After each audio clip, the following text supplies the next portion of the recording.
ह्या आहेत महाराष्ट्रातील सर्वात जास्त बजेट असणाऱ्या 10 महानगरपालिका। यातली एक तर आशियातील सर्वात श्रीमंत महानगरपालिका आहे। 10 नंबरला आहे छत्रपती संभाजीनगर महानगरपालिका, जिचं बजेट आहे 3083 कोटी। 9 नंबरला आहे कल्याण डोंबिवली महानगरपालिका, जिचं बजेट आहे 3361 कोटी। 3873 कोटींच्या बजेटसह पनवेल महानगरपालिका 8व्या नंबरवर आहे।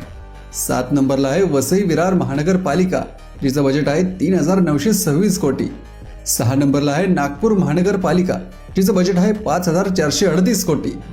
5685 कोटींच्या बजेटसह ठाणे महानगरपालिका 5व्या नंबरला आहे।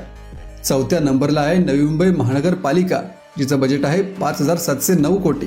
आता आपण टॉप 3 मध्ये आलोय। 3 नंबरला आहे पिंपरी चिंचवड महानगरपालिका, जिचं बजेट आहे 9675 कोटी। 12718 कोटींच्या बजेटसह पुणे महानगरपालिका 2 नंबरला आहे। आणि आता 1 नंबरला आहे आशियातील सर्वात श्रीमंत महानगरपालिका, ते म्हणजे बृहन्मुंबई महानगरपालिका, जिचं बजेट आहे 74827 कोटी। मुंबईला फायनान्शियल कॅपिटल का म्हटलं जातं हे यावरून स्पष्ट होतं। अशा आणखी व्हिडिओसाठी आपल्या पेजला फॉलो करा।